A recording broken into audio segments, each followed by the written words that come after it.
Los delegados que ya fueron electos el domingo pasado van a decir quiénes son los candidatos de la organización política. Es decir, ya no van a ser todos los militantes los que van a tener la posibilidad de decir quiénes van a ser los candidatos de su organización política en una determinada circunscripción electoral, sino que van a ser los delegados, o sea, digamos los intermediarios de todos los afiliados los que van a decir quiénes son los candidatos. Está José Naupari, asesor externo del Jurado Nacional de Elecciones. Exitosa. Porque claro, este domingo todavía continúan con la elección ya de delegados, si no me equivoco, ¿no, José? Muy buen día, don Jesús. En sí, los delegados van a ser los que vayan a elegir a las listas de candidatos a las elecciones internas. Es decir, la elección de los delegados que van a participar mañana se llevó a cabo el 15 de mayo. Ahora, los delegados electos el 15 de mayo van a votar mañana por las listas de candidatos que tendrán que ser presentadas hasta el 14 de junio a las 11:59 de la noche ante los jurados electorales especiales. Bien, quería que me ayudaras a entender esto que ha pasado, ya para luego ir con obviamente los requisitos y todo el procedimiento a través del Jurado Nacional de Elecciones, pero sí me gustaría que le comentáramos al público por qué es importante tener vida política, ¿no? Por qué es importante elegir correctamente y por qué es que esta elección interna de los partidos políticos ha sido, lo veo yo así, y voy a utilizar el término que creo yo encaja perfectamente, ha sido un fracaso.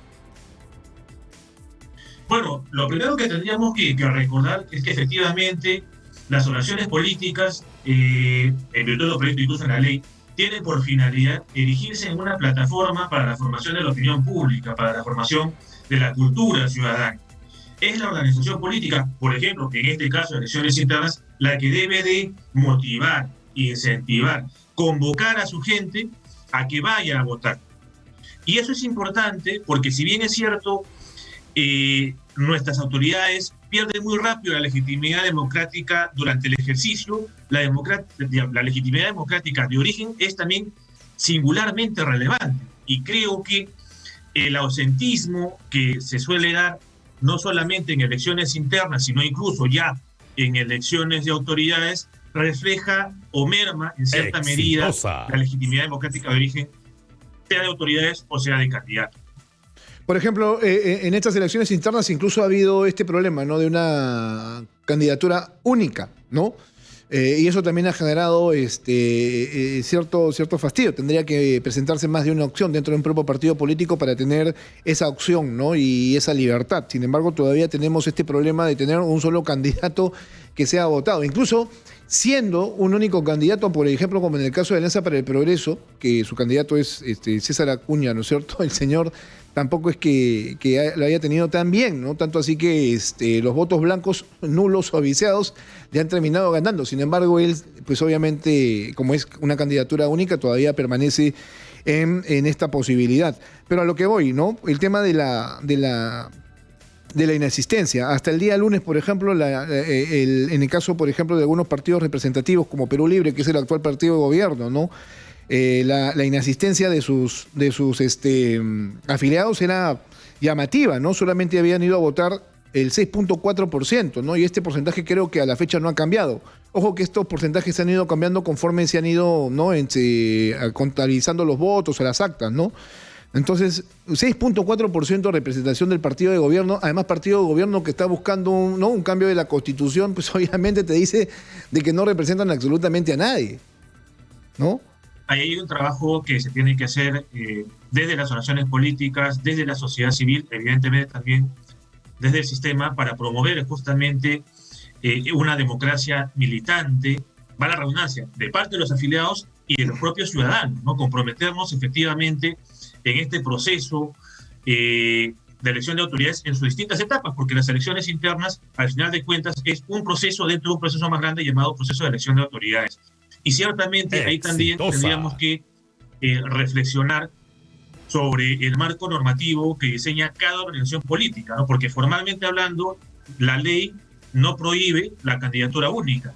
En sí misma, entiendo, ni estatutos ni reglamentos electorales fijan candidaturas únicas. La cancha está libre para que se puedan presentar cuantas listas se estimen convenientes. Ahí la pregunta es, ¿por qué, pese a que puedo presentarse más de una lista y que efectivamente, como usted bien menciona, la democracia interna implica tener o promover 2 o más listas y no se sepa el resultado final hasta el día de la elección, ¿por qué siguen presentándose solo una única lista habiendo cancha libre? Y eso ya es un tema más de convicciones con los valores democráticos, convicciones con la ideología de la organización política, independientemente del alcance a la cual uno milita. No, pero también es la continuidad, ¿no es cierto? Un vicio electoral que se da por años, ¿no? Que es el dueño del partido finalmente que se termina imponiendo, ¿no? Frente al resto, ¿no? Y que es el que termina cortando estas posibilidades de tener cierta democracia interna dentro de los partidos políticos. Entonces, a ver, aquí hay un tema, ¿no? Porque hasta el día lunes, por ejemplo, había un ausentismo bastante escandaloso, ¿no? Perú Libre tenía el 93.8% de ausentismo, ¿no? Acción Popular 90.7% de ausentismo, Juntos por el Perú 90.7%, el Partido Morado 95.9%, Somos Perú 90.1% de ausentismo. Esto fue el lunes, entiendo que al día de hoy debe ser, bueno, el porcentaje se debe haber mantenido, ¿no? O sea, debe estar en ese promedio, no que haya sido cambiante, pero sí, o sea, esto es bastante serio, ¿no? O sea, ¿cómo aspiramos a tener, por ejemplo, elecciones primarias con esta participación tan endeble? Bueno, ahí lo que habría que recordar en todo caso es que el Jurado Nacional de Elecciones está encargado de fiscalizar el cumplimiento de las normas, de impartir justicia electoral y ciertamente también formular iniciativas legislativas, pero quien aprueba las leyes es el Congreso. El Congreso no ha aprobado una ley que, por ejemplo, establezca como una causal de nulidad el ausentismo en elecciones ni internas ni primarias, porque recordemos que en el caso de la ley 3998 que salió en agosto de 2019, se preveía un requisito para seguir participando de 1.5% de los votos válidos, no necesariamente del total de votos emitidos o del total de electores hábiles. Y eso es un tema que pasa por el Congreso. Y su reflexión es perfectamente válida porque debiera llevarnos, como bien también usted lo mencionaba al inicio de esta hora, vinculado al tema de seguridad ciudadana, de ir más allá de las mesas y pasar a las propuestas y de las propuestas a las leyes. Y eso pasa por los grupos parlamentarios, eso pasa por el Congreso de la República. No, bueno, podemos proponer a los ciudadanos del sistema. Mira, aquí justamente hay un tema, porque es una cuestión de decisión, ¿no? O sea, de querer cambiar las reglas de juego para tener una mejor representatividad y después no nos estemos quejando de aquellas personas que terminan siendo elegidas, ¿no? Y además cometiendo actos de corrupción, que básicamente ha sido un constante y que lo hemos ido viendo a lo largo de estos años. No por algo tenemos un gran número de gobernadores regionales, por ejemplo, en este momento procesados, investigados, ¿no? Y claro, los filtros tendrían que ser mayores, pero a lo que voy es que este tiene que ser un compromiso, obviamente, de los partidos políticos que están representados dentro del Congreso de la República y que al menos hemos visto, al menos en esa necesidad de alterar justamente las reglas de juego para buscar un tipo de beneficio. Y más, incluso hasta este momento tienen este problema de que les han metido una ley para alterar, obviamente, los procesos que ya se habían concluido, ¿no es cierto? Y que esto todavía está en veremos y está en manos del Ejecutivo y posiblemente más adelante en manos del Tribunal Constitucional.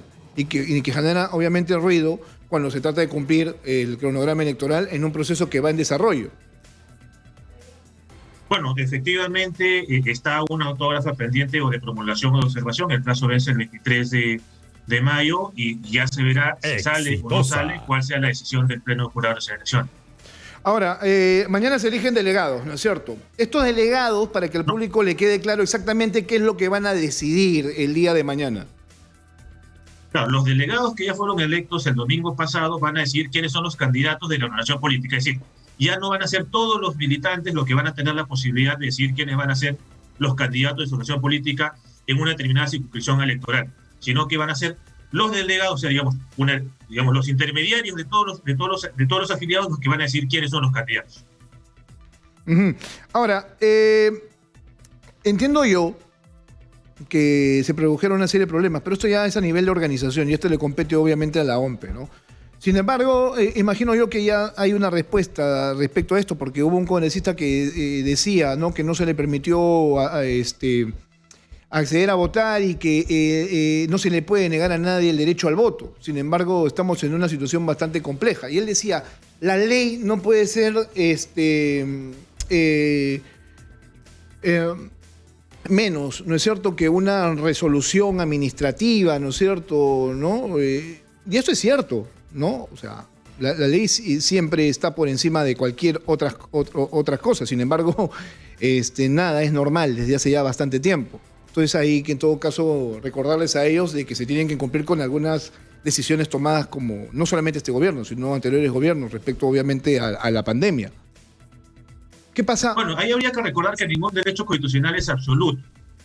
Y en esa medida hay que evaluar la razonabilidad de cada decisión. En el caso de exigir que se tengan las dosis respectivas para ingresar a un local, eso está dispuesto por las autoridades sanitarias y no solamente para respecto a ingresos a locales de votación, sino a cualquier otro tipo de entidad, de local cerrado, por decirlo de alguna manera. Pero lo único que simplemente se está haciendo es cumpliendo con las disposiciones que a su vez regulan el ejercicio de otras libertades, llámese libertad de tránsito, llámese libertad de comercio, en el caso de si quisiéramos equiparar el tema a el ingreso a establecimientos comerciales. Acá no hay ninguna disposición arbitraria por parte de los organismos electorales, sino simplemente el cumplimiento de la ejecución de un marco normativo que tiene que ser interpretado de manera sistemática e integral, y entiendo que los parlamentarios, si no son abogados, tienen a su vez asesoría jurídica respectiva para poder comprender un poco este carácter integral de la regulación de derechos fundamentales. Bien, José, muchas gracias por estar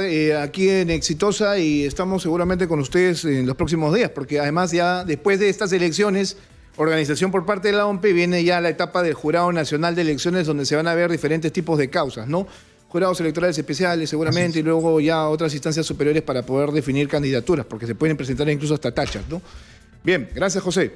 Tachas, exclusiones y incluso subsanación producto de la calificación de inscripciones en este caso. Bien, muchas gracias.